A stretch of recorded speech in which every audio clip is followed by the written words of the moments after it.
Hey everyone, welcome back to my card review for the Dungeons & Dragons set in Magic the Gathering. So we just finished green, which means all 5 colors are fixed, but we still have some multicolored cards, we still have artifacts, and we still have lands. So we're going to try to hit all of them today. So we're going to talk about constructed, we're going to talk about limited, and we're going to talk about flavor where we can. So we'll see how well we do. Oof. Wood Splash 4. Yeah, so Adult Gold Dragon. It's a 5-mana 4/3 with Flying, Lifelink, and Haste. So first of all, in Limited, Absolute Bomb wins you the game. In Constructed, I will note this is competing with cards like Goldspan Dragon, which gets you treasure tokens, which can give you even more mana. But Lifelink is actually a lot more powerful than you'd expect. It does, 4-mana survivability constantly could really add up. I have issue with seeing how we play this in Standard. Because we have so many other dragons, I do not see how we play this in Standard. But yeah, in Limited, Wood Splash for Adult Dragon, yeah, I would say you even just splash by using your treasure tokens. So I'll talk about this after we're done, but it seems like so we're going to have far less multicolored in this set than the previous sets.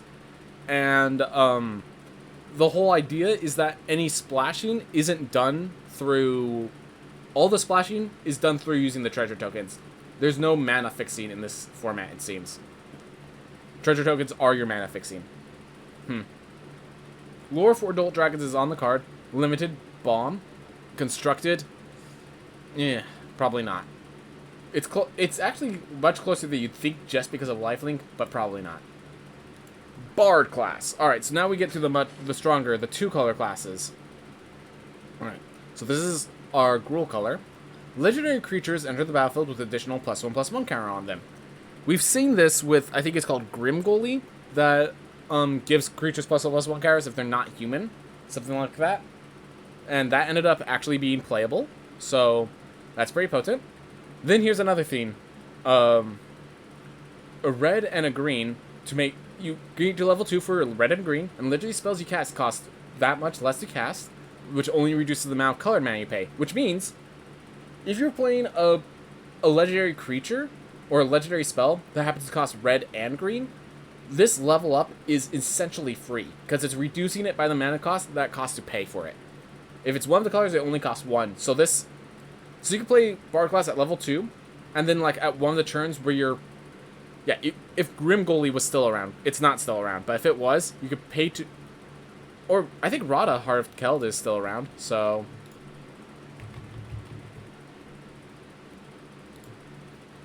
Yeah, M21. So right here, you can play Bard class at level... on turn 2, then on turn 3, you can pay for it to get to level 2, and play Radha for a single mana cost, and you get a 4/4 Radha and a level 2 Bard class, which only then scales as you play more and more legendary creatures, and all of them have their mana reduced.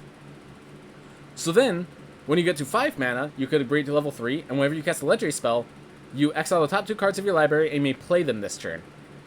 And the fact... So, normally I'd be like, well, legendary cards usually take up all your mana, because they're big cards, but you're reducing their mana cost. This card could be a legit piece to, a new deck. This card could legit make a new deck in Constructed, which is pretty cool. Even in Eldraine and before rotation, there's some good legendary creatures. I'm not going to search through all the legendary creatures, but I'm sure there's a lot of themes that can synergize with each other and make a really strong effect out of Bard class. Now, for Limited, this all requires legendary spells. You're not going to get many legendary spells in Limited, so no. And this again kind of leads more into the MTG lore of Bards, that this is all about telling legendary stories of adventures and stuff. Bards in D&D, while they have Bardic Inspiration to support... they have Bardic Inspiration to support your allies. It's a lot of ally support, but Bards are legends in their own path. They're versatile utility characters. Barrowin of Clan Under. So it's a 4-mana Dwarf Cleric. When it enters the battlefield, you venture to a dungeon, and whenever it attacks, return up to 1 creature card with convert mana value 3 or less if you've completed a dungeon. I think this card is actually too slow for the white-black Ventures deck. You already have, like, your top end already is Acerak and Nadir Selfless Paladin. You don't need anything that costs 4 to start venturing. And then you have a 4-mana 3/3 that has to attack to return creatures to your hand. Oh, it's... Okay, so it is to the battlefield, which is cool. But still, it's a 4-mana 3/3 that has to attack to trigger its ability. So that's the reason I don't think it's very good at constructed. In Limited, can you get these colors? Can you complete the dungeon? Yes, no, that decides its viability. Even then, it's a 4-mana 3/3. It might not win you the game. It might not do enough. It still might not do enough in Limited. So, I'm not too hyped on Barrowin. And as a person who plays black-white clerics, I'm not even interested. Bruenor, Battlehammer. Let's me scroll that properly. Alright. So it's a 4-mana 5/3, so very aggressive stats. You may each creature you control gets +2/+0 for each equipment attached to it. So that's really powerful. Just turns, it turns a lot of equipment into even stronger equipment. It turns like some with first strike and has equipment costs into an even better creature. It does a lot of good stuff that you wouldn't expect. It is a dwarf, so for that dwarf style deck, this does act as a top end for like an equipment style dwarf deck. And you may pay 0 rather than the equip cost of the first equip ability you activate each turn, which is just even more mana efficiency. Good stuff. Good stuff. Oof. So I think this is actually a really good card. If the so it seems like after rotation, we're prepared for a red-white equipment warrior deck, just like an equipment warrior aggro deck. I think the question is it just mono-white with cards like Halvar, God of Battle, or are we actually going to be splashing in red for Bruenor and Nahiri? So, let me just show you. So, we have Halvar. I think. Okay, I guess I misspelled it. God of Battle. We'll use that. So, here's the card. It's a flip card, so it also is Sword of the Realms. So, it's also a 4-mana creature that gives your creatures double strike, and you could switch out equipments that are attached from one creature to another, or it's an awesome equipment. So that's one example of something that has 4 mana as a top end. Then we also have Nahiri, which I'm just gonna type in Nahiri because I have to Nahiri, Heir of the Ancients. There we are. That's the new one. So they make a bunch of 1/1 white cores that freely attach equipment to them. It searches for warriors or equipments, or it deals damage to players or planeswalkers, or creatures or planeswalkers based on your equipments. These are all good 4-mana cards to have at the top end of that equipment deck, that equipment warrior deck. I don't know if Bruenor has space between all of those cards. Limited, awesome. You have a few equipments, amazing. You don't, it's a 4-mana 5/3, you're okay playing it. So, Limited, great card. Constructed, the problem is it's competing with a lot of other cards, and even the white legendary dragon is basically part of this equipment deck because it's a 4-mana 4/3 that becomes an equipment later. Is Zendikar part of 2022 rotation? I'm pretty sure Zendikar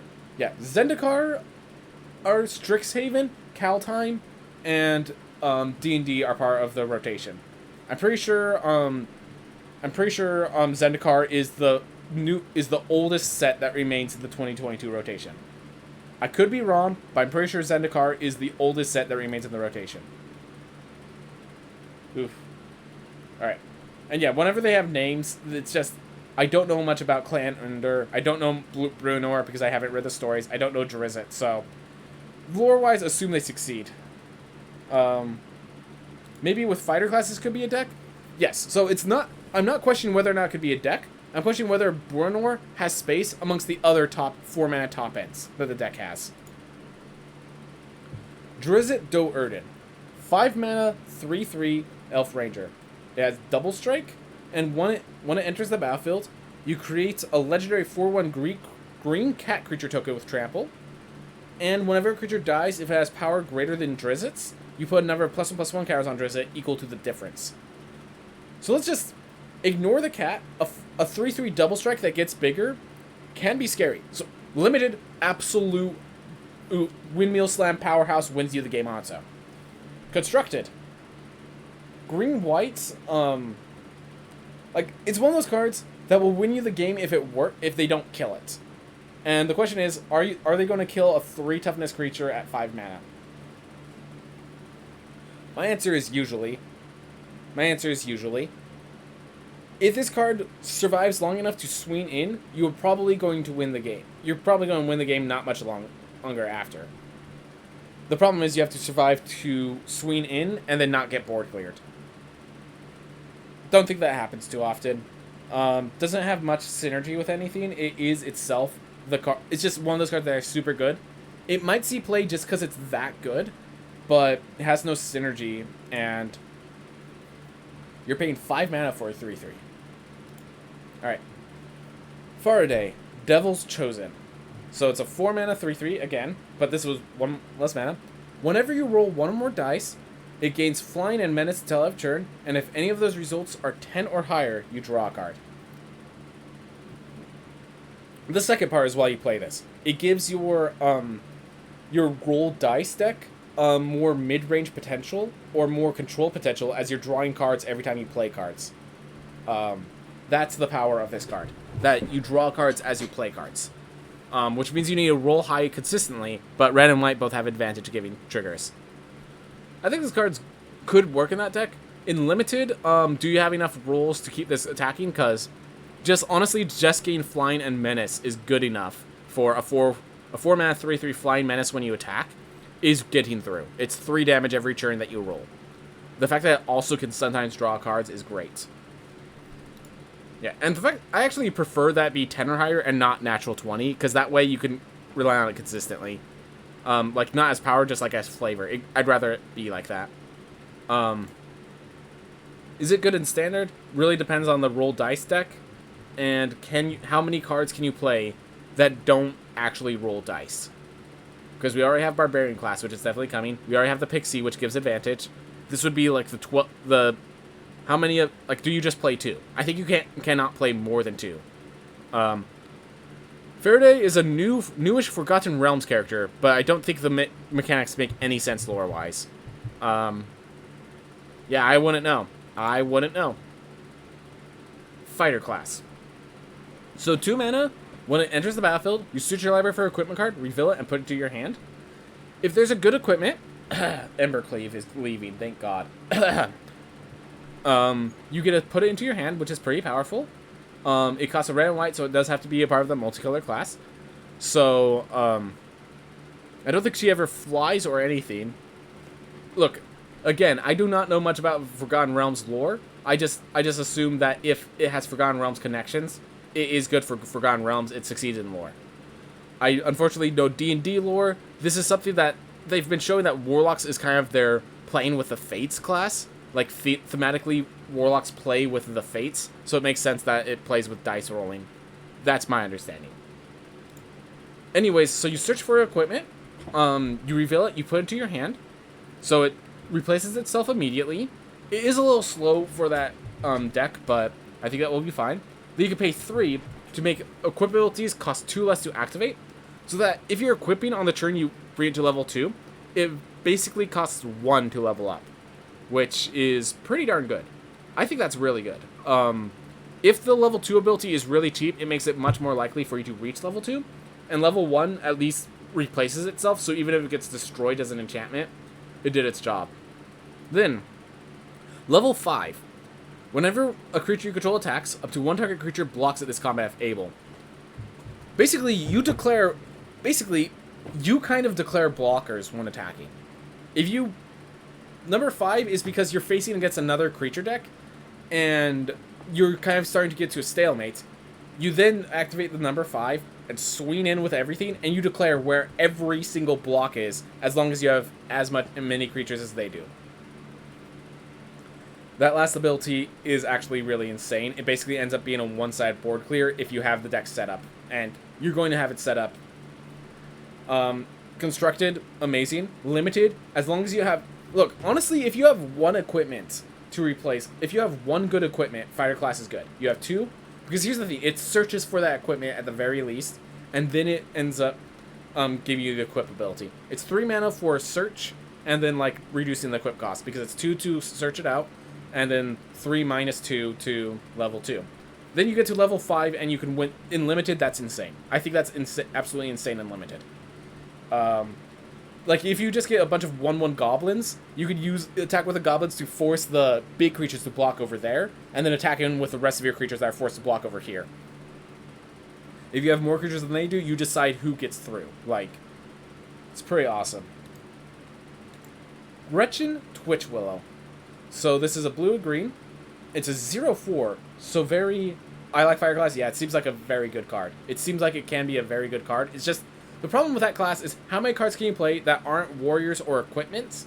And this is one of those cards that it's good enough to see play, but how many can you play? How many can you play?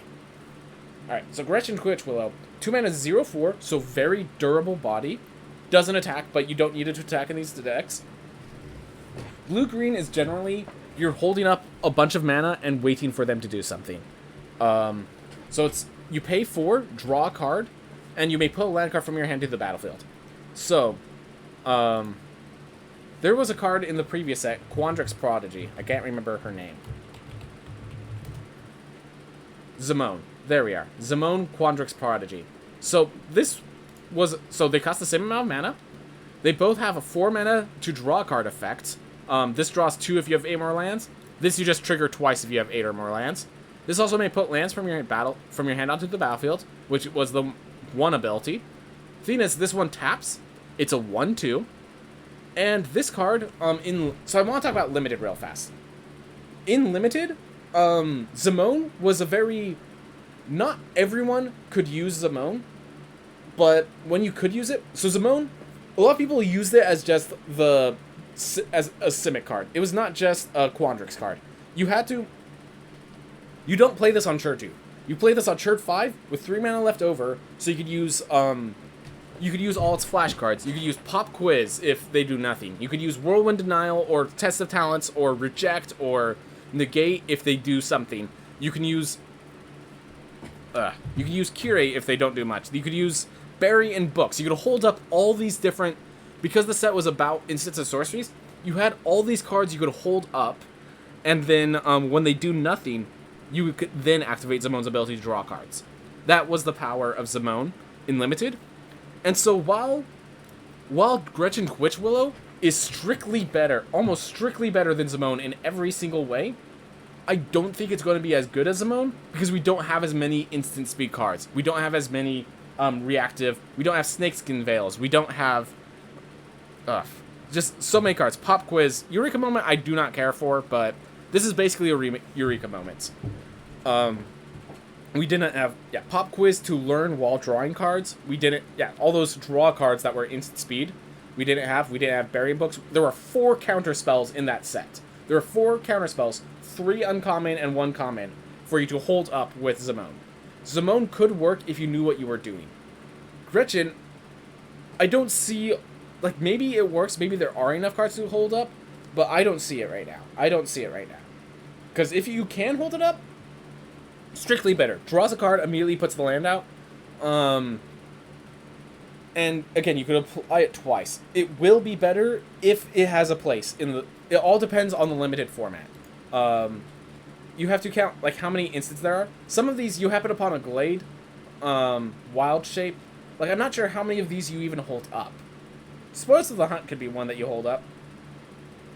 There could definitely be cards that you hold up and use it with, but this set is not like the previous one. This set is not about instants and sorceries.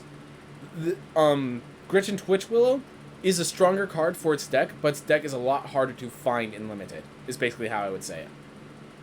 In Constructed, I feel like if you're doing Flash, like, you're just dealing with a lot more dangerous themes if you do blue-black over blue-green. Could be fun, but I don't think I don't see it coming up. Generally speaking, you do need the 4 mana left over to actually... The way I would value this card in Limited is, if I play it, do I expect it to either block significant damage and be used once, or do I expect it to have its ability trigger 2 to 3 times? That's what I think of when I decide, is Gretchen Twitch Willow good enough for my deck? I think the 0/4 will block enough significant damage in the early game. And the question is, will my deck allow me to pay 4 to 8 mana each turn to do stuff in the late game? There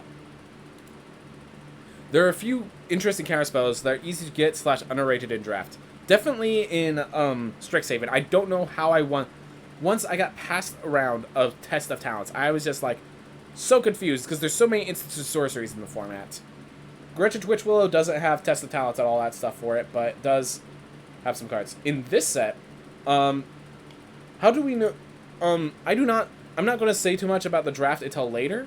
I do have to see how this draft feels before I can declare that, because easy to get underrated, it might actually be underrated, or it might actually be good, and we don't realize that people recognize it as good. Yeah, because it's counter plus Venter. People might overrate that as far as we know. We do not know how people are going to rate cards and how they're going to pan out until we see limited. We have a guess. I'm not going to say overrated or underrated. I'm just going to say whether it's good or not, because underrated, overrated involves a lot of comparison to other people, which I do not know. So Gretchen Twitch Willow can be good if you have the deck for her in limited. In standard, kind of weird. Definitely going to have to wait for Eldraine to rotate out.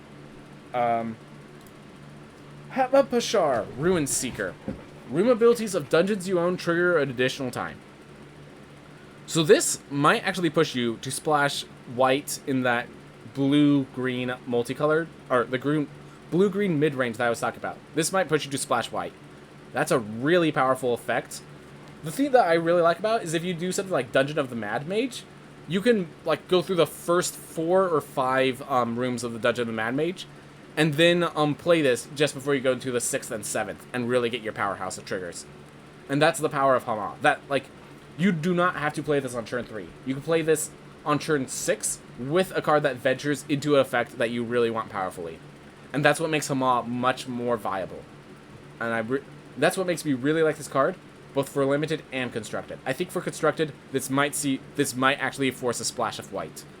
This seems actually pretty darn good. Can this splash blue for the aggro deck? It is. It could be a finisher sort of thing, but I don't think you splash blue because you just want to keep going through Tomb of Annihilation. Tomb of Annihilation has no opportunity to give you treasure tokens, and yeah, this doesn't venture itself. And it's a 3-mana 2/3. Limited, it's good because it's a 3-mana 2/3 that has some venture triggers, and constructed, it just depends on if that mid-range deck can splash in white, which I see no reason why not, because there's going to be treasure tokens along the way. Oof. Kalain, Reclusive Painter. So 2 mana 1/2, when it enters the battlefield, create a treasure token. So again, remember I was talking about Wily Goblin being a card that's playable. So I'll just go through it back because that was back in red that we talked about. Or actually, I think it was back in green. But anyways, different video. 2 mana, double red. It's a 1/1 that just creates a treasure token. That's it. This is that. This is the same effect, except one, it's a better body. Where the Generous Innkeeper, whatever the card was, where that didn't have any important archetypes, this is a human and an elf. This might find its way into tribal decks and work properly. That's actually pretty good. Then it has other creatures you control enter the battlefield with an additional +1/+1 counter on them for each mana from a treasure spent to cast them. If you have a way to generate a ton of treasures, this could make some devastating attacks. This could make some devastating enemies. Generally speaking, I think you really have to make that treasure deck work for this to work in constructed. In limited, this, like, it's a 2 mana kind of ramp, and then it also kind of buffs.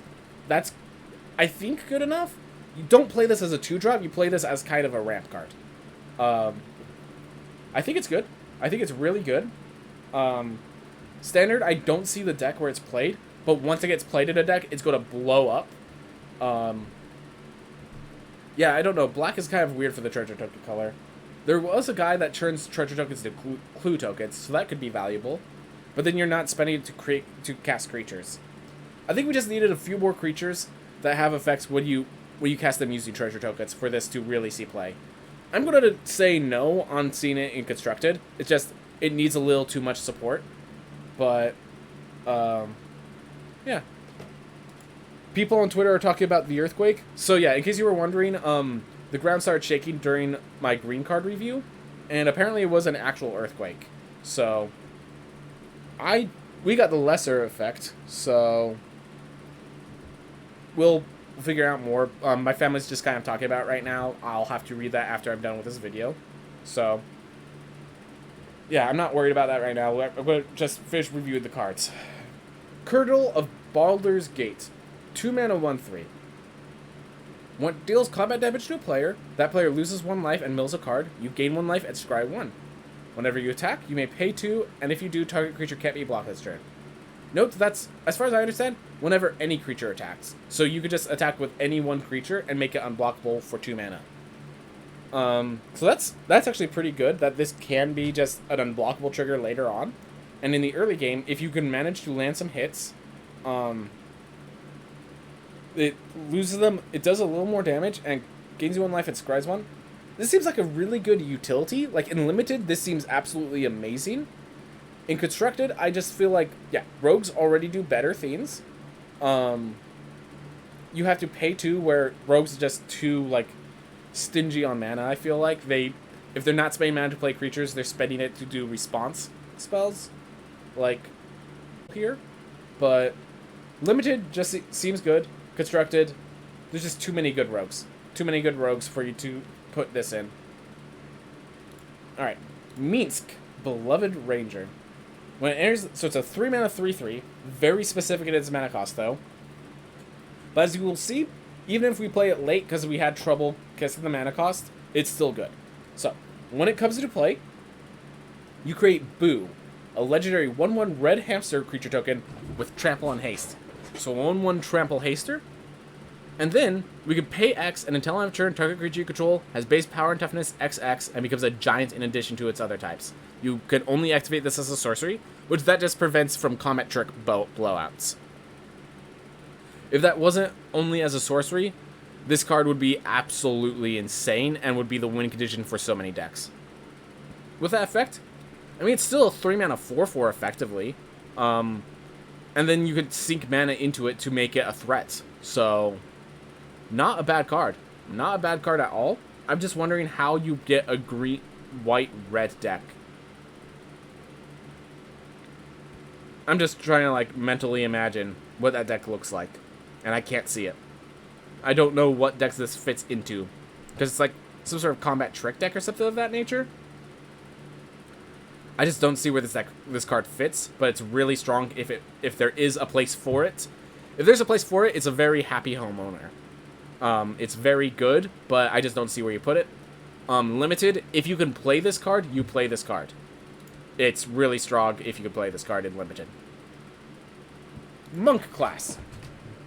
So this card, I actually like a lot more than other people seem to like it. So, first effect, the second spell you cast each turn costs 1 less to cast. So right off the bat, this card effectively costs 1 if you play a second spell during that turn. That's already pretty good. Like, because then it's future mana reduction, which allows for more multi-spelling if you're using like 2 mana and 3 mana cards in your multi-spell deck. Then, the level 2 is actually just a stopgap to prevent you from getting level 3 fast enough, I feel. When it becomes level 2, you return up to 1 target non-land permanent to its owner's hand. Just a nice little slow down your opponent, and, like, it's a little expensive. You're not doing it for its level 2, but it's nice to have that option when you're getting low on cards to play. Or when you just have additional mana left over. Then it has a level 3, and this only costs 3 more mana to get to. So total of 7, but you're not... This is a card where you pay 1 on each other turn. Each turn or 2. At the beginning of your upkeep, you exile the top card of your library. As long as it remains exiled, you may cast this card from exile as though you've as long as you've cast another spell this turn. So this is basically an additional card draw. Its final ability is you draw an additional card on your turn. Like, this card, I think, makes the second spell deck work. Clarion Spirit. So it's like, what spells do you use in a second spell deck? Well, you use Clarion Spirit. And from Clarion Spirit, you just start to realize that casting 2 spells a turn is often a really strong effect. You really don't need anything other than Clarion Spirit for Monk class to be a good card. You have Clarion Spirit. You're making a bunch of 1/1s. It's good. I think it's good. It's getting you card draw later. It's helping deal with some of the threats of opponents. Like, I don't see how people think so poorly of this card. Yes, you do need a second spell deck, but Demi-Lich is a card that's coming to play. Clarion Spirit is a card that already exists. Like, I think that we can manage. I think we could do it. And if that deck works, I think it's going to be amazing. I think you run like 3 to 4 copies of Monk class in that deck. Good card. Good card. And Monks, the whole idea, from level 1, they're using their action to attack, and their bonus action to attack or do some utility effect. So, the combination of how you use your action and your bonus action is like how you use your first spell and your second spell. So I do like the flavor of that. Orcus, Prince of the Undeath. So this is one of the big demons. So 4 mana, 5/3 flying trample. Already good enough for limited, and like a very strong body. Where's the battlefield?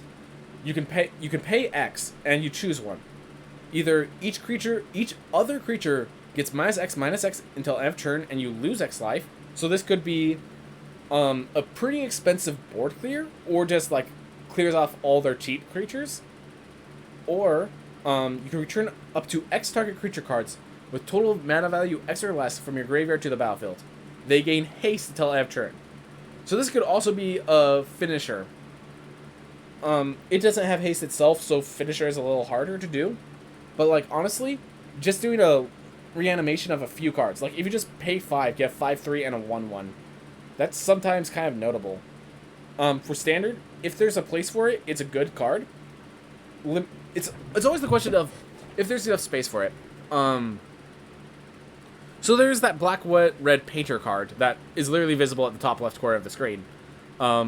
If you have a bunch of treasure tokens, you could sink it into Orcus, make a big scary Orcus, and clear off their board. This seems kind of sideboardy, though. The board clear effect... Like, the problem is Orcus is so expensive. Because it's 4 mana, and then it's an X cost, there's not much space for you to really pump up that X into some high value. And then it's the question of, is a 4 mana 5/3 flying trample good enough in standard?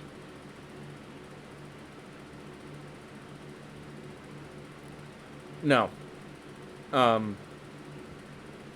It's close, but it's not good enough. So you definitely need the additional effect. Oof. Also, the board clear also hits your own creatures, so you have to make sure of that. Fair enough, but I think if you're using the board clear, like, you don't care if it's two-sided. You care that their creatures are dead and you have Orcus. Like, if you're facing an aggro deck, you just want all those 1/1s dead. You don't care if you're taking 3 damage in the process. And yeah, I think this card is kind of sideboardy, where if you're facing a bunch of 1/1s and 2/2s and 3/3s, you slot this in and you act this as a 6 mana board clear that also plays a threat in play. I think that's how you usually play this, and then sometimes you can use this as a reanimation effect in the late game. But I feel like you have to get so deep into the late game for the reanimation effect to be huge, unless we have 0 mana creatures, and I'm really worried about, there's no 0 mana creatures in standard. I'd be really worried if we tried to do some 0 mana dredge themed in modern. I think it's a bit overrated compared to the people going crazy over it. Yeah, basically, there's no real... Where's the deck for it is the main issue. I don't see how you play this. It's a 4 mana 5/3 flying trample is a okay body, but we're talking about standard right now. Demon is not a relevant typing right now. Yeah, I don't see it. I don't see it. Rogue class. For limited, okay, for limited, it's a 4 mana 5/3 flying trampler. Okay, that's good enough. The fact that you could also seek mana and sometimes board clear or reanimate is amazing. No, in limited, this is a bomb. In limited, this is an absolute bomb. 4 mana 5/3 flying trample, good enough. That I'm super happy. I splash for that. If you're playing Rectors, you probably have smaller creatures. I don't care. Then we just reanimate the smaller creatures. Like, I'm just playing this as a 4 mana. I'm ignoring the X ability, and this is already a limited bomb. It's a 4 mana 5/3 flying trampler. So yeah, in Limited, Orcus is amazing. Rogue class. Whenever a creature... Okay, so, sorry. Focus, it is a class. It's the Dimir colors. Whenever a creature you control deals combat damage to a player, exile the top card of that player's library face down. You may look at it any time. So, the face down doesn't really... It helps you for... So we're going to read the level 2 and level 3. So level 2 is 3 mana. Creatures you control have menace. And level 3 is 4 mana. You may play cards exiled with Rogue class. And you may spend mana as though they were mana of any color to cast the spells. Again, Rogues is a very powerful deck right now. It doesn't need to sink all its mana into cards like this.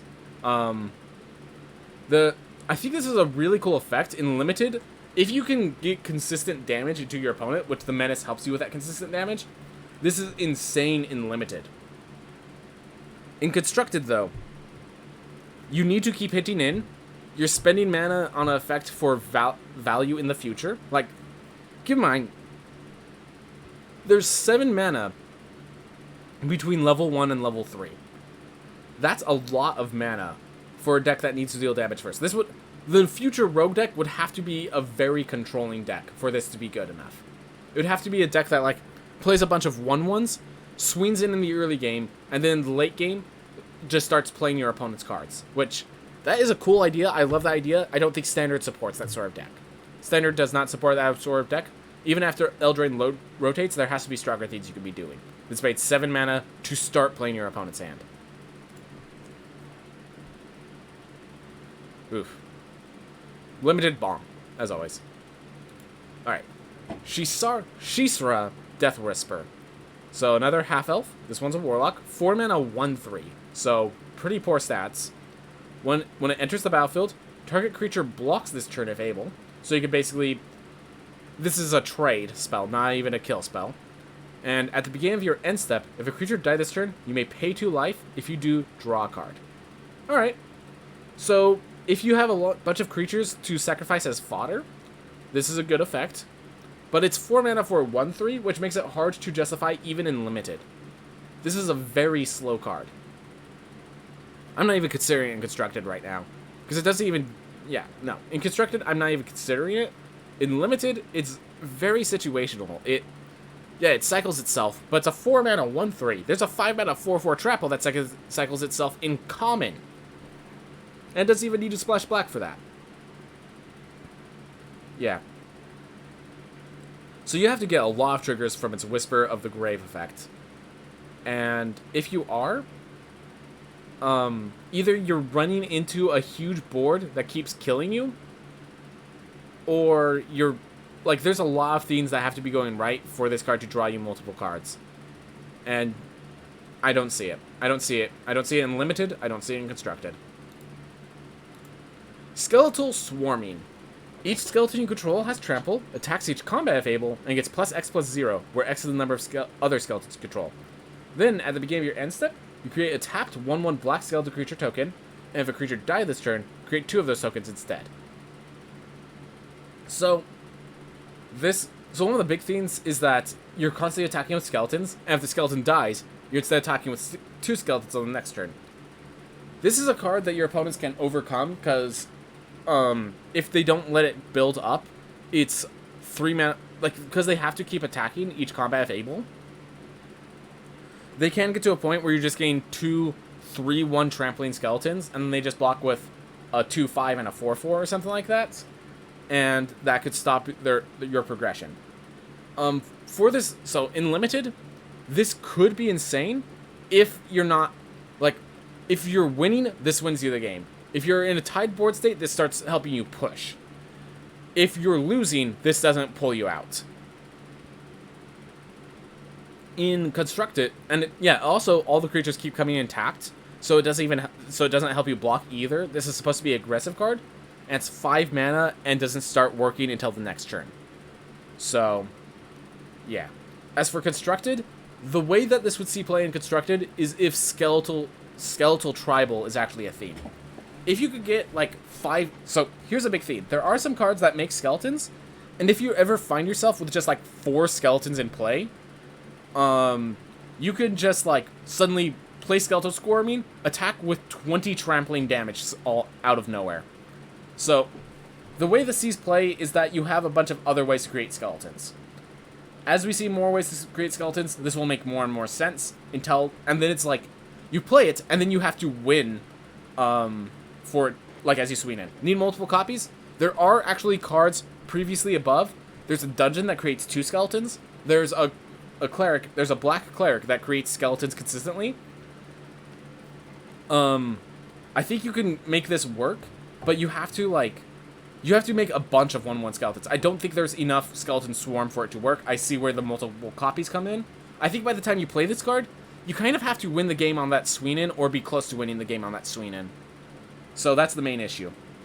If there's a bunch more skeletons, and do note, changelings are skeletons, so that might be the way you pull this off, but really weird. You kind of have to use, this is definitely your top end. I don't see you playing more than 2, and if you could get a lot of skeletons, this ramps up drastically really fast. Like, as you said, if you have 2 of these, you create 4 1/1 black skeleton creatures, and then they attack as 9/1 tramplers. So, this scales very quickly if you have 2. And if you have, and otherwise you have to use it with a bunch of skeletons already in play. Which if you're a green-black deck with a bunch of skeletons in play, your opponent has probably picked up on what you're doing already. So, constructed, I don't see it. There's just, as we get more skeletons, this might actually see constructed play, but you need a lot of skeletons to get this working. Sorcerer class. So, the first effect is actually really bad. Blue and a red. You draw 2 cards, then discard 2 cards. So you're basically down 1 card because Sorcerer class was a card itself. So the first ability is pretty poor. 2 mana for its level 2. Creatures you control have tap, add blue or red. Spend this mana only to cast instant sorcery spells or to gain a class level. This is really weird because you need creatures to activate this effect, but you also need instants or sorceries to make use of this effect. So this is, like, it's in a really awkward spot. You haven't really gained much advantage with Sorcerer class yet. If you have a bunch of untapped you'd have to swarm the board with creatures, which is where I got in that you encounter a pair of goblins, where I think that card could work with Sorcerer class. So I actually think this might be the win condition for, like, a Demi-Lich Monk Sorcerer deck, is my idea.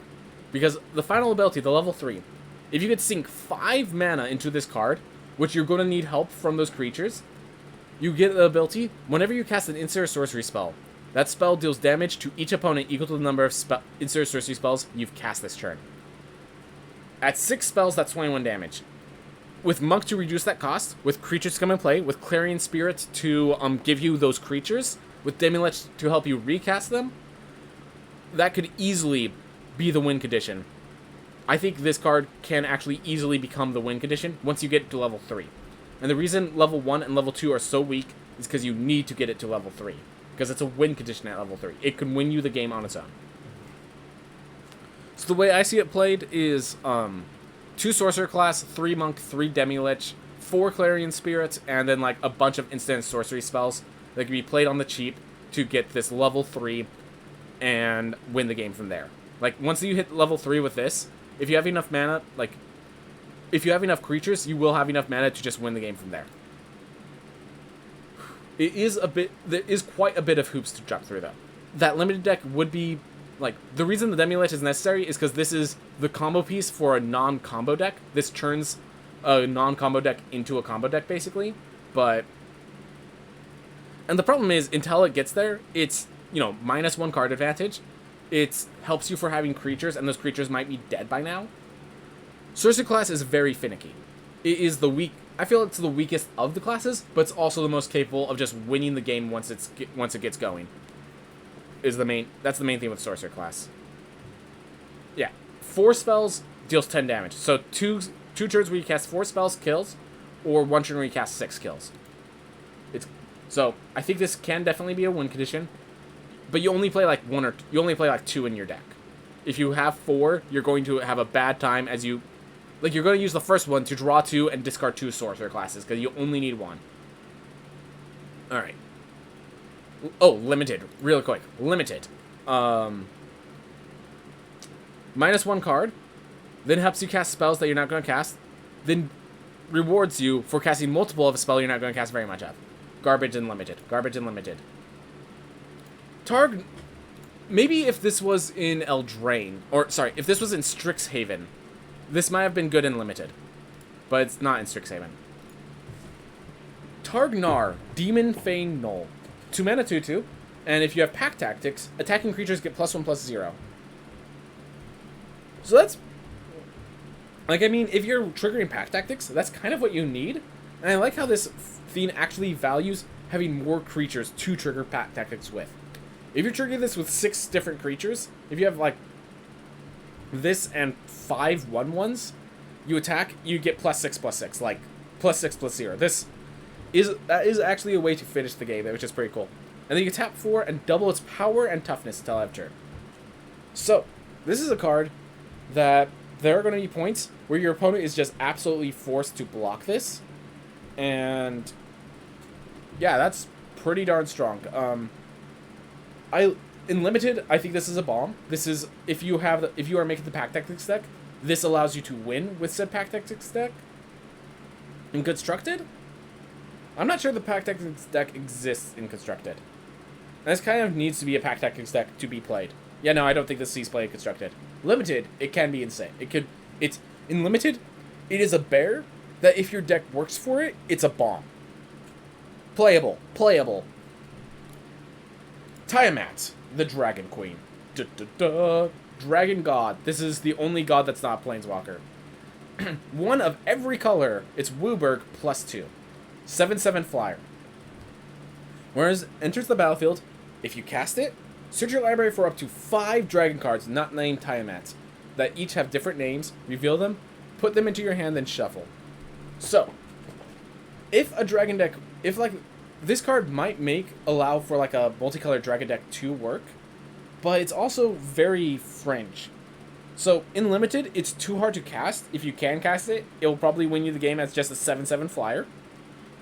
In constructed, 7 mana for a 7/7 flyer is actually a poor rate. 7 mana cards should be winning you the game, and this will give you the value to win the game. If this just said, when you cast Tiamat, so even if it gets countered, it still gives you those dragons, I'd be a lot more hyped, because then that still kind of wins you the game. This has all the power output you need, you know? Otherwise, it feels like a pick number 8 card. If you're talking about... I'm assuming you're talking about Targnar. Tiamat does not seem like a... Pick number 8? Yeah, I guess. If you have the right deck for it, I think Targnar could be really strong. But yeah, it's a bear. You never feel bad picking it. I think it's... I'm going to put it higher. Like, I'm going to put, like, pick number 4 or pick number 6. But, yeah, 8 seems a little poor for it. I think it's better than a pick number 8, Targnar. Tiamat is very much, can you cast it? Yes or no? And the answer is usually no, which makes it not really playable. Constructed, though, I'm starting to have faith in a 5-color Dragons deck, because we still have, like, we still have Niv Mizzet as well. There are a lot of legendary dragons. What's it called? Strixhaven has, in fact, 5 legendary dragons that you can pull out with Tiamats. This card can help you, like, fetch out the specific answer. If we get more versatile dragons, this card becomes an insane card. But it's for a control deck, and you need other control... Like, you're just basically controlling the game until you play Tiamat, and then you can start playing dragons slowly but surely to whittle them out of resources to win the game. Niv Mizzet... Oh, right. You're right. Niv Mizzet's no longer at standard. It's in her historic. My apologies. But the Strixhaven 5 dragons are staying in standard even after rotation. Yeah, that's Ravnica Allegiance. You're right. My apologies. So, Niv Mizzet is historic, not standard.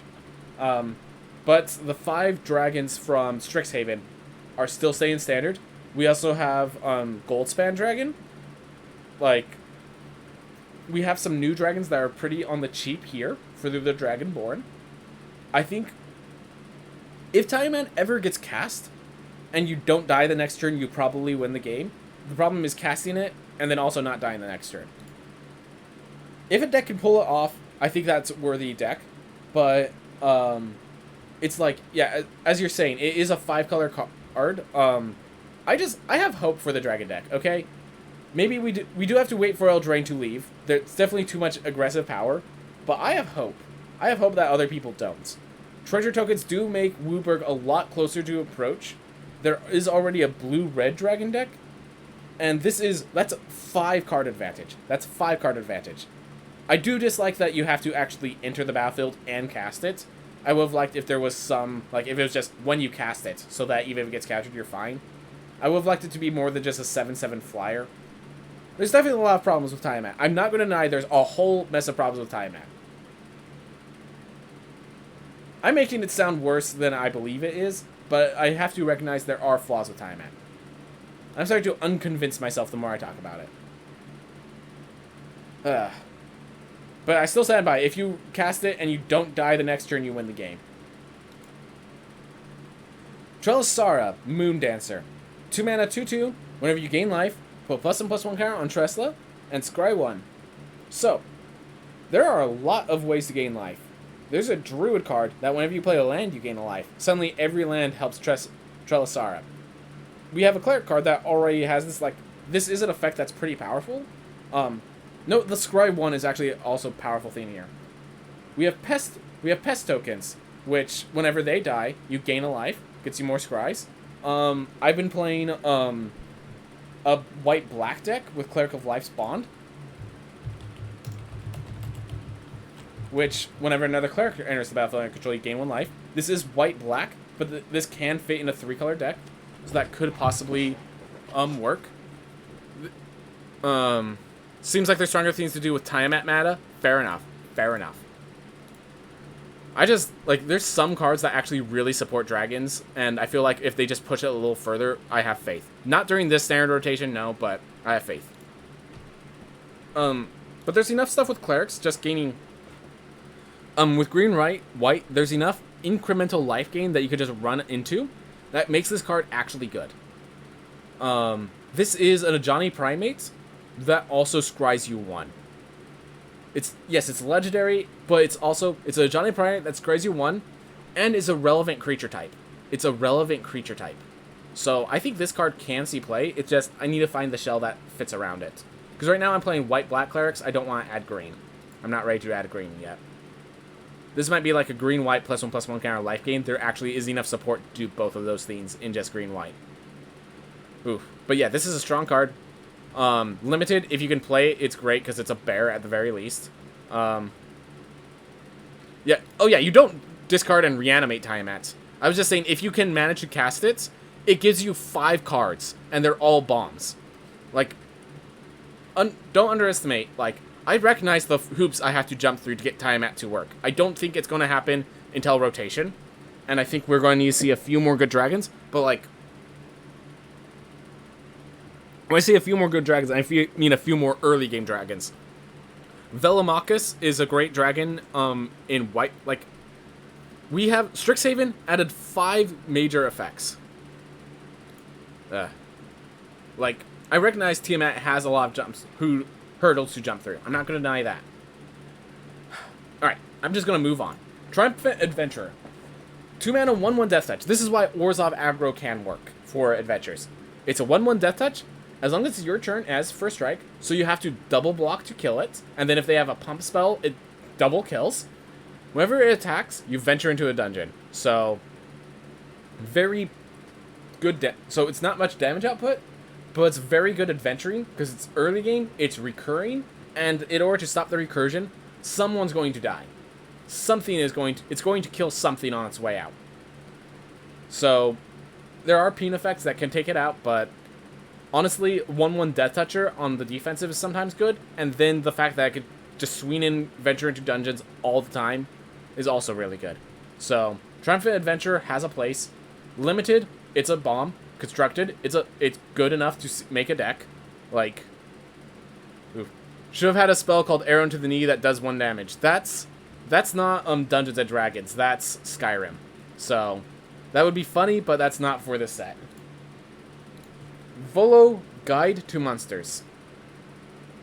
Whenever you cast a creature spell that doesn't share a creature type, like with a creature you control or a creature in your graveyard, copy that spell. So it's very much, you have to make sure each of your creatures have different creature types for this to work.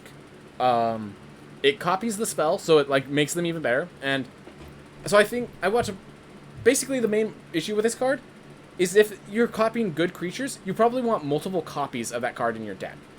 So like if you're copying Goldspan Dragon and that's your only dragon, well, you kind of need 4 Goldspan Dragons. You kind of want 4 Goldspan Dragons in your deck. It could work, but it'd have to be your first play of that spell. The first copy is enough to basically get you to victory. Yeah, the fact that it checks the graveyard kind of kills it. You'd have to have a lot of escape cards. In fact, Croxa, Titan of Nate, the Croxa, that black-red Titan, if you could somehow play that with Volos, that would work, because every time it comes... Oh, but no, it's legendary. Never mind, it's legendary. Yeah, gosh, you even have to avoid legendary clauses. Yeah, the more I think about all the hoops you have to jump through, I think less and less of Volo, which feels very in tune. So in case you're wondering, Volo's Guide to Monsters, like his specific guide that he sells, is a book in the game that has it's a big old monster manual, and in one of the adventures, he actually shows up trying to sell you that monster manual, that actual book, which I thought was pretty hilarious. So, Volo's just, yeah, he's a wizard that kind of just wanders around and uses their spells to mostly just not die from all the monsters he has to face. And he improvises where he doesn't know things. There's a whole thing, Ilmater, I believe was the name of the wizard, who constantly says, yeah, this guy doesn't know most of what he's talking about, he doesn't know a theme. 4 mana, 3/2 otherwise, dies to stomp. Yeah, not good and constructed. In limited, my big issue is there's a lot of creatures that are going to just end up randomly running into each other. If you draw this by turn 4, it's good. But otherwise, if you like draw this on turn 9 as your top decking, it's not going to trigger very often at all. So, and it's a 4 mana 3/2. So if it's not triggering, it's not a good card. Xanathar, Guild Kingpin. Oof. At the beginning of your... So, 6 mana 5/6, so pretty nice stats. At the beginning of your upkeep, choose target opponent. Until end of turn, that player can't cast spells, and you may look at the top card of their library anytime, and you may play the top card of their library, and you may spend mana as though it were mana of any color to cast spells this way. Limited, already a bomb. Constructed, I actually want to talk about this card in Constructed. So, in Constructed, this has a special effect. So first, it stops any counter spells that your opponent will have, which is pretty cool. And it looks at the top card of their library. So here's the theme. Let's say there's a land at the top of their library. Alright, you can draw a land. I don't care. Next turn, oh, they have a good spell. I'm going to cast that good spell. They have another good spell. I'm going to cast that good spell. Oh, they have a land. You can draw the land. You can Fate Seal. There's an ability called Fate Seal. You can Fate Seal Lock. And I think it's called the Fate Seal Lock, where you make sure the top card of their library is always an unplayable card. A land. A 2-drop when we're on turn 7. Xanathar is capable of Fate Sealing your opponent. And that is terrifying. Now, it might be like, oh, well, how do you play this without, dying? Well, it is a 5/6, and you can play it using Blood on the Snow. I feel like there could be a Blood on the Snow deck that top ends with Xanathar. So this, destroy all creatures, destroy all planeswalkers. So it's basically a 6-mana destroy all creatures. As long as you use snow lands, you return a creature from your graveyard to the battlefield that costs 6 or less, depending on how many snow lands you have. So, if you wipe the board and play Xanathar, they have basically that turn. They have, as it rotates back to their turn, to kill Xanathar, or else you're going to Fate Seal Lock them. Because you play any good cards on the top of their deck, and otherwise you know exactly what they're about to draw, and you just let them draw the garbage card. Like, Xanathar could just, like, once it's set up, Xanathar wins you the game, and it's a 6 mana 5/6, so it's actually a strong body to help with the Fate Seal Lock. Also, if they just can't kill you, 6 mana 5/6 is pretty good to just drop, and if they don't have a way to remove it, you just get it next turn, and you start your Fate Seal Lock with them having creatures in play and such, but that might still be good enough.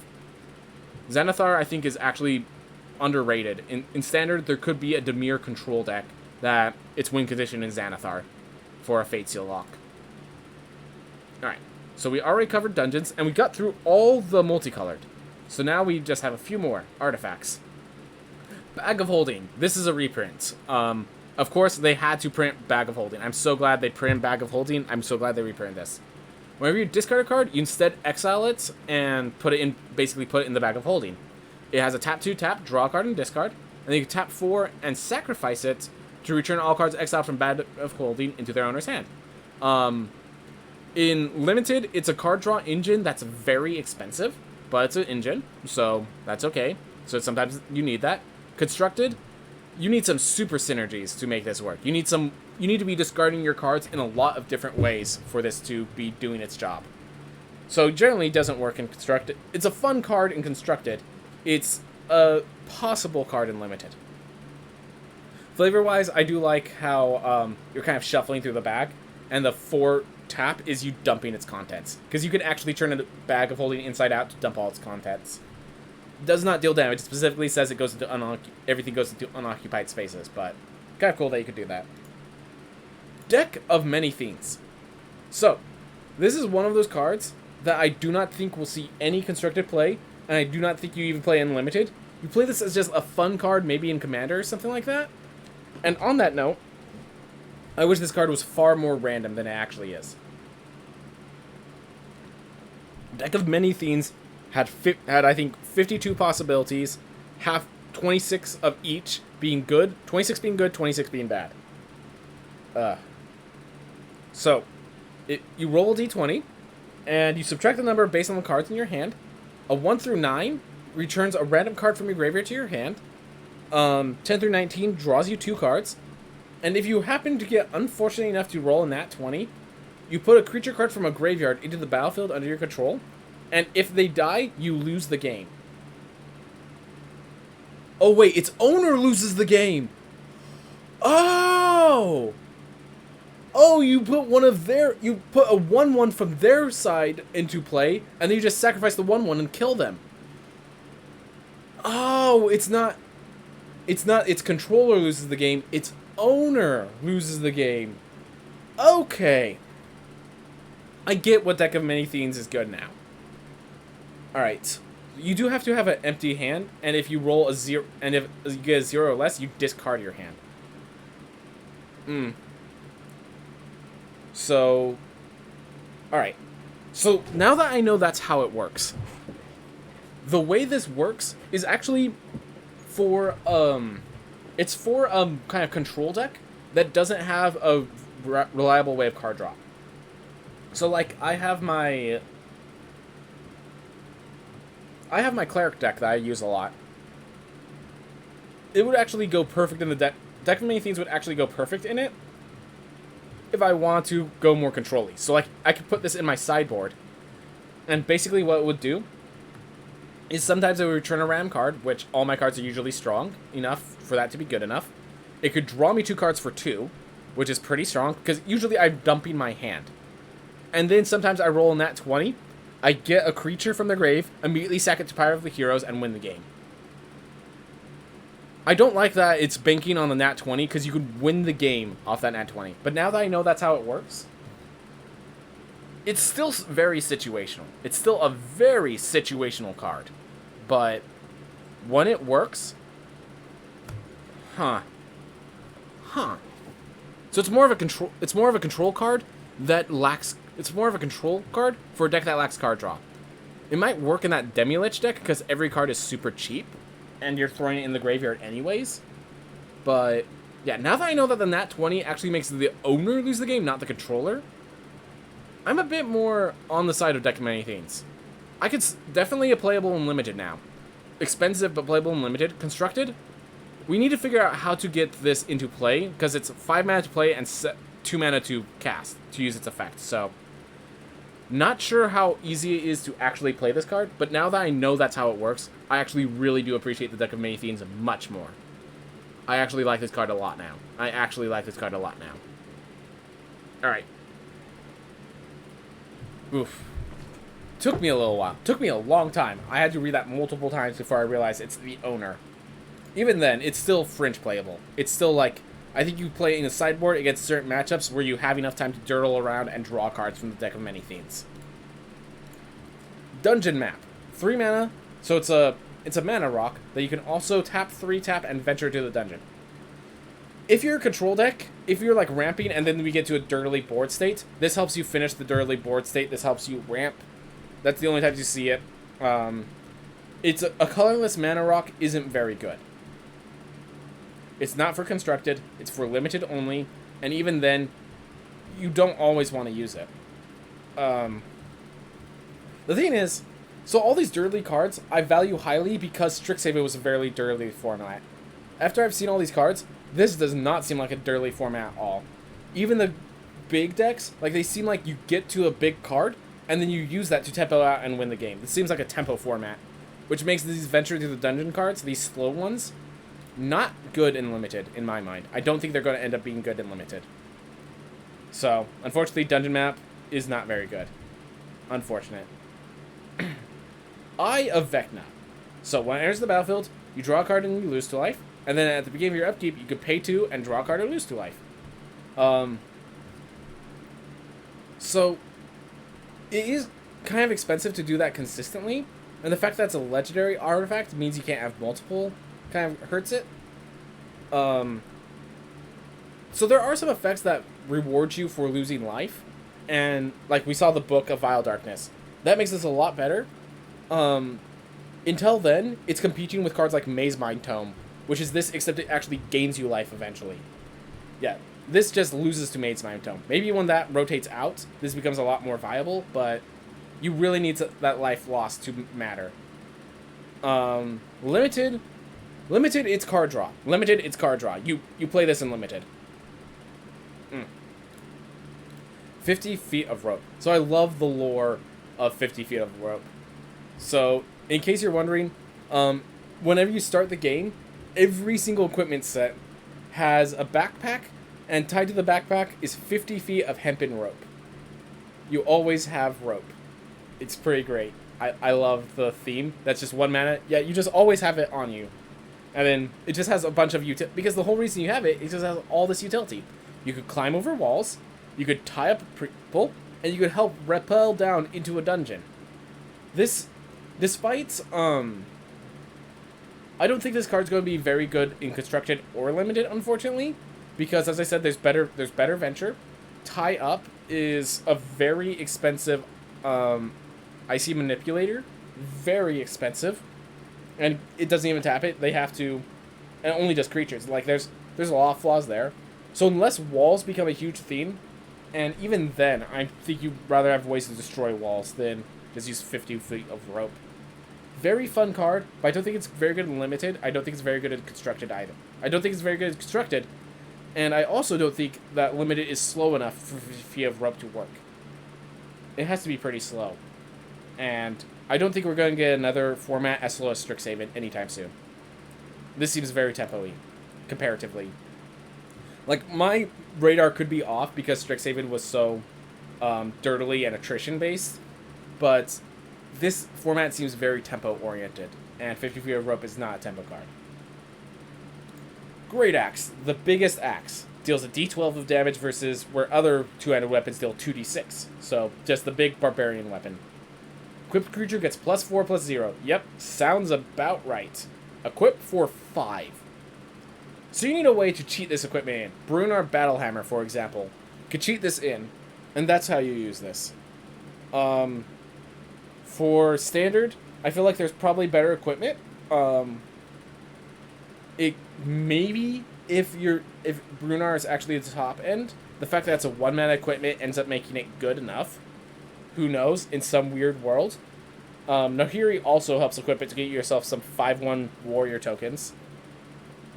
So in some weird world, this might actually be good enough, but unlikely. Limited-wise, you play this because you need a mana sink. Or you need an equipment mana sink. None of the cards I saw allow you to equip other than Brunar Battlehammer, and you don't play this expected to get Brunar, and you don't, like... The 2-card combos are really hard to pull off in limited. And since this requires the combo to be cheap at all, yeah. Hand of Vecna. So, as you guess, this goes with the Vecna card. At the beginning of combat on your turn, equipped creature, or a creature you control named Vecna, so for the, if you sacrifice all these cards to make the AA Vecna god, they get +X until end of turn, where X is the number of cards in your hand. So if you have a big hand, from losing life to draw cards, this card gives a big buff. Now you can equip for 2, or you can equip by paying life for each card in your hand. So this is... It's an equipment. You're going to be paying 3 to play it, 2 to equip most of the time. And it's going to give like +3/+3. Because you have to play cards. Yeah. The fact that you have to play cards makes this actually pretty tough to play in Limited. Like, if you're playing this in Limited, you're probably just equipping for pay 1 life because you had 1 card left in hand. For Constructed, the whole Vecna set has to work. I feel like Hand of Vecna is actually the weakest of the set, because it only gives the +X during combat, and it requires a hand size, which doesn't really fit with the other Vecna cards. If you're trying to get creatures based on hand size, you have Mordenkainen. You have much better creatures than just relying on Hand of Vecna. So I think Hand of Vecna is actually the least playable of the Vecna set, of the Vecna trio. People would probably say that the black artifact, the Tome, is the least playable. But the black Tome does work in just general black decks in a way that these do not. This does not. Oof.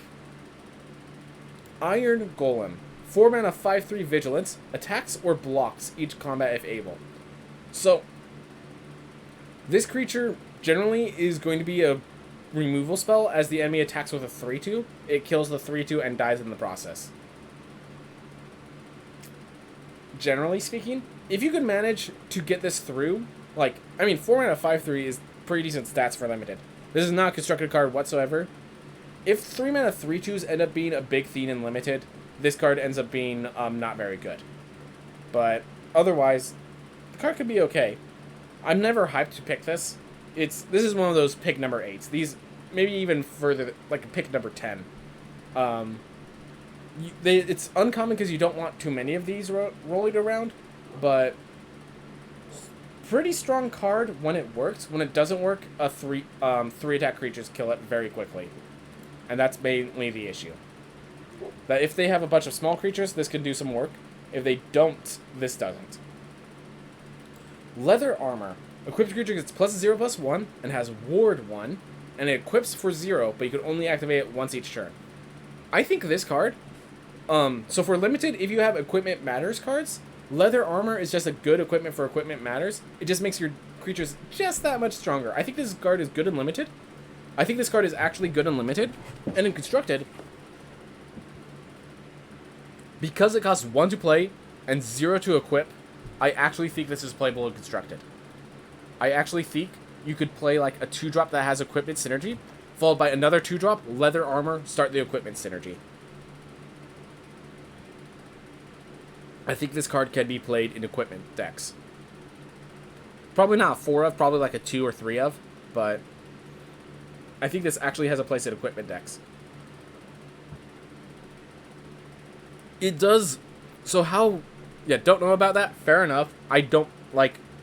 The thing is, it's hard to figure out which equipment go in Equipment decks. This is extremely cheap, and if you have synergies of as long as this creature is equipped, this has powerful effects.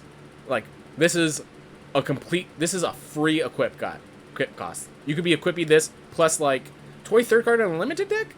I mean, it turns your 2/2 bears into ones that trade valuably. It wards for stuff. I do recognize it isn't a full card sometimes. It's a combat trick that they see coming, but it's a combat trick that they see coming every single turn.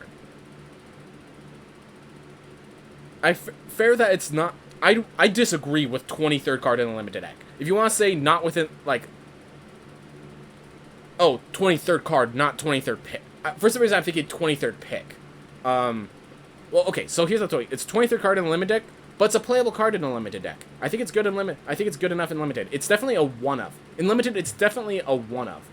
But it's a free equip. It keeps you on the tempo, and it allows your cards to sometimes trade up, just barely. And sometimes that just barely trade up is enough. A lot of combat tricks in this set's format seem to be very predictable, so having one that just makes sure they don't win unless they have a combat trick, I think really helps. I do like the card. I do recognize a lot of people won't pick it in Limited. You definitely don't pick it in the first rotation of cards. You have one in your deck, and you're happy that you have one in your deck. Let me put it that way. Because a lot of people look at this as an unassuming card. And also, D&D-wise, this is actually perfectly how Leather Armor is used. Have it at level 1, it helps you out, and then you get better armor and you throw it away. Because you have Studded Leather now, which gives you a +1 AC beyond that. Good enough until then. Mimic. So, this is a 2-mana treasure token that then also you can pay 2 and turn it into a 3/3, which I just love the flavor that this is legitimately a treasure token.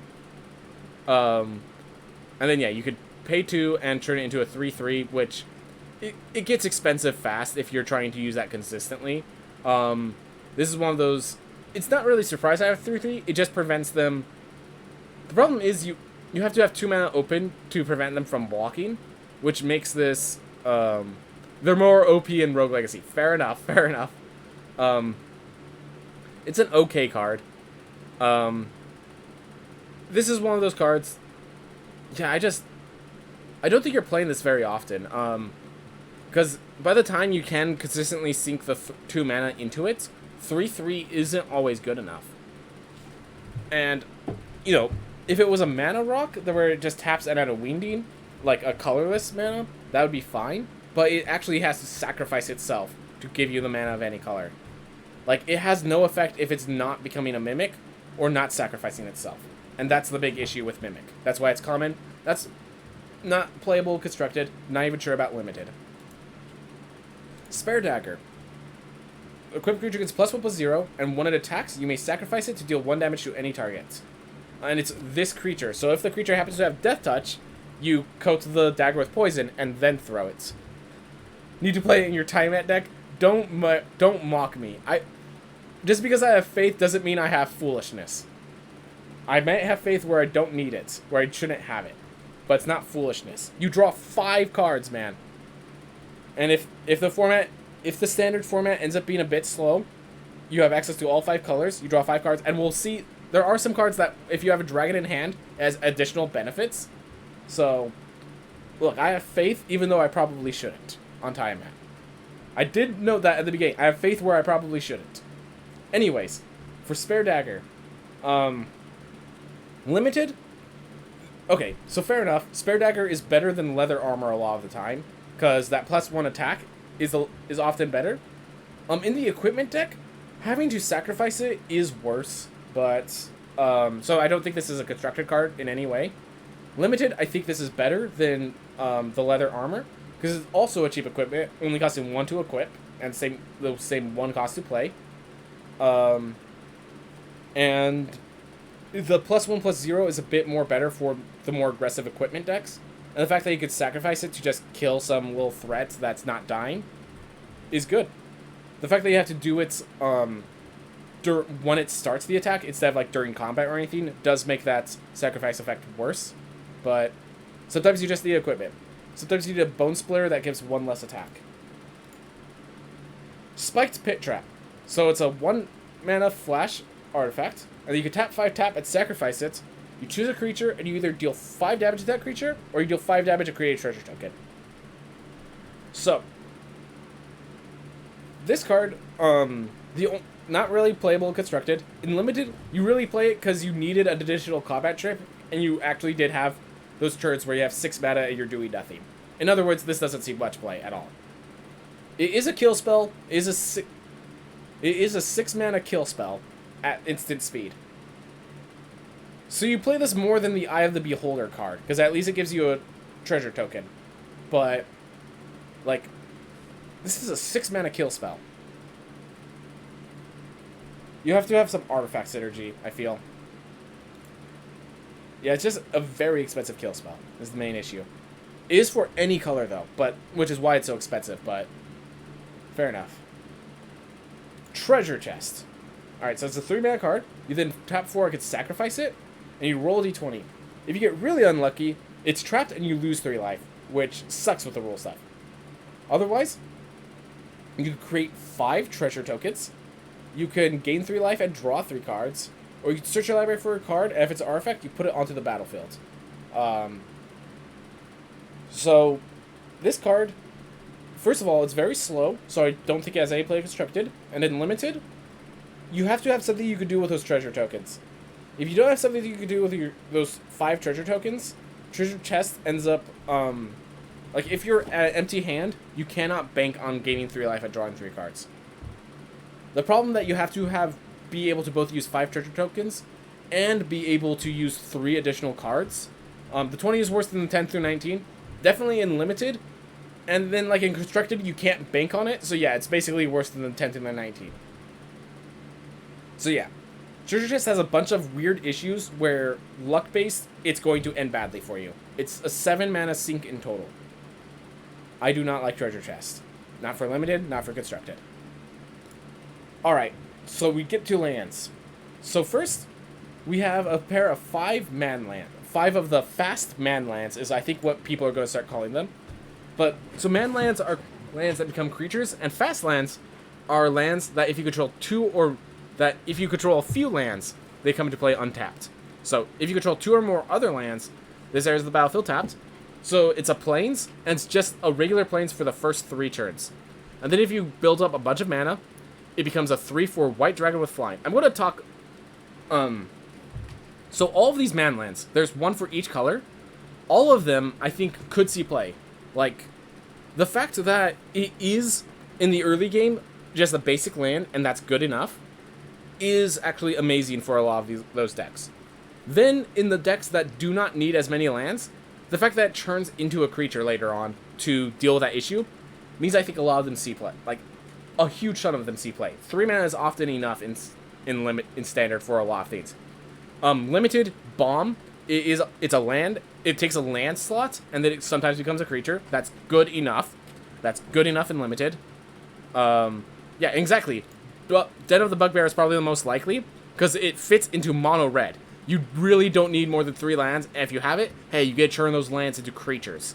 Like, I actually think I am going to be playing some of the Cave of the Frost Dragon, just because, I've been playing a white black deck, and just having, sometimes they board clear me, and then I just need a bit more damage. So this is a 3/4 with flying.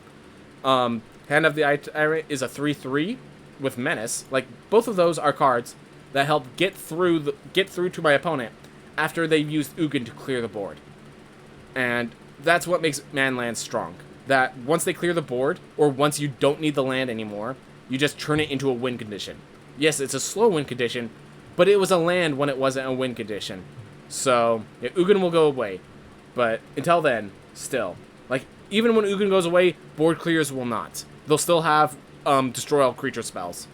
So, like, so 5 mana to create a 3/4 white dragon with flying. So it has evasion, and it does its job. The fact that it has 4 toughness actually allows it to block a lot of cards as well. This, if you hold up 6 mana with Cave of the Frost Dragon, so I will note when it costs 5, you also have to have it untapped so it can actually do its job. So they basically cost 1 more. So Cave of the Frost Dragon is probably the weakest, actually, because it costs a lot, its ability is flying, and we're getting to a set with a bunch of 4/4 fly dragons, which the Cave of the Frost Dragon trades poorly against. It's still good enough. I think it will see play constructed. And in limited, I think the Manlands are always played. Don't know, I think the black one is weaker. So, literally, here's my theme. I'm playing this. The reason I'm playing Hive of the Eye Tyrant is because I need to attack after a board clear. Yes, it only has Menace. It doesn't have flying. But it's a 3/3. It has the same amount of damage output. If they only have 1 creature, it gets to swing in without issue. So even if they board clear and then play a creature, I still get to swing in with no issue.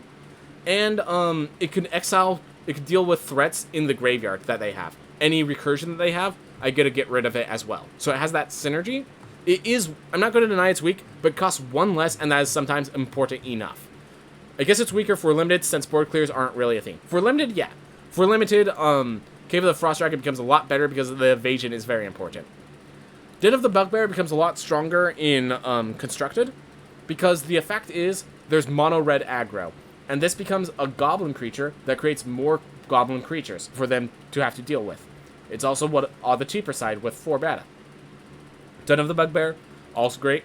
All of them C-played standard, all of them C-played limited. Hall of the Storm Giants is one of, like, a pet favorite because you're the one who's clearing the board, and then when they don't have a creature to play into that, you're the one that creates a 7/7 to help finish out the game.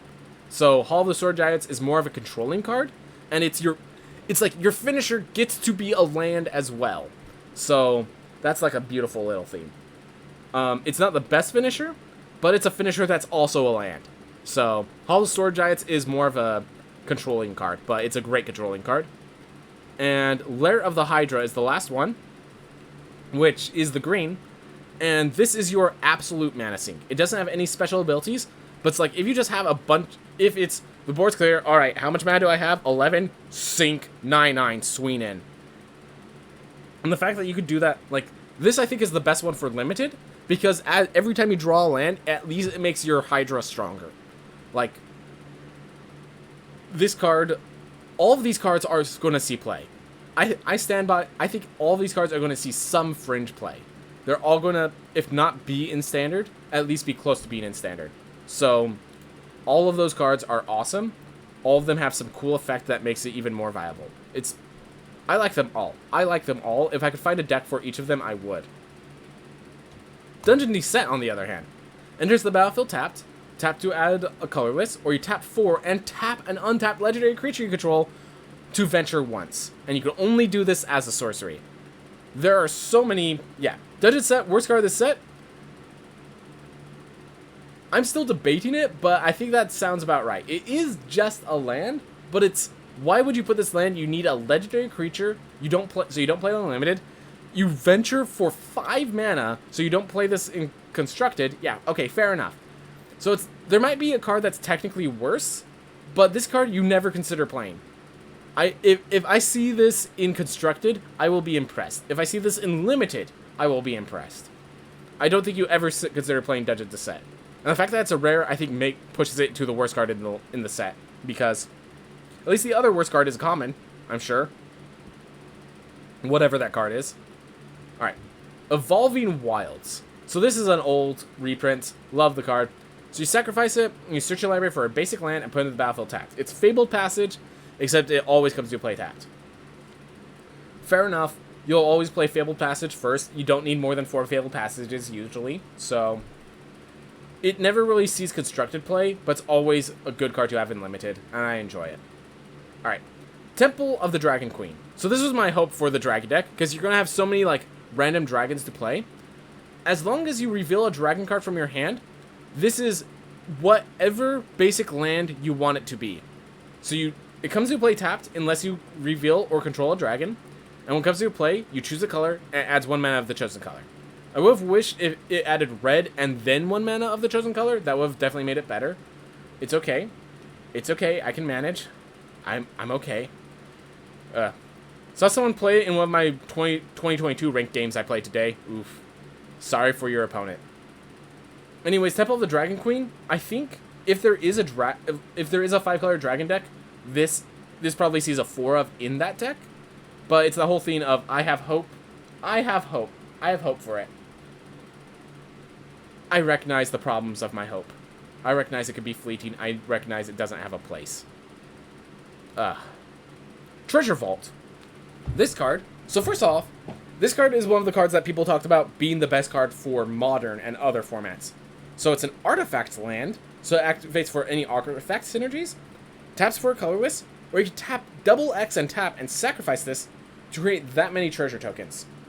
So if you have like, so out of context, if you have 7 mana, you could tap all of it, and this is part of the 7 mana I'm talking about, to create 3 treasure tokens to help you ramp up into something later. That seems the unlikely use of it. The use of this is artifact synergy cards. In Modern, there are so many artifact synergy cards. This is an artifact land that creates more artifacts in the late game. That's what makes Treasure Vault good in Modern. In Standard, I don't think there's enough artifact synergy to justify it. In Constructed, in Limited, this doesn't ramp you up enough to be worthwhile. You have to pay 5 mana to get 1 additional mana that is sacrificed in the process. So I don't think Treasure Vault is seen play in limited or standard, but I've heard some good things about it in like modern and older formats because of the artifact synergy. We need to see some artifact synergy for Treasure Vault to see some play. Alright, so now we get the basic lands, which basically means it for the set.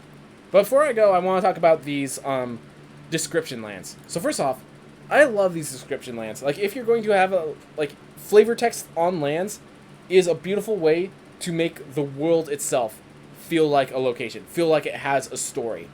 I like that the world itself has a story. Now, how popular are these going to be? Well, not very at all. We have full picture lands will always surpass flavor text lands.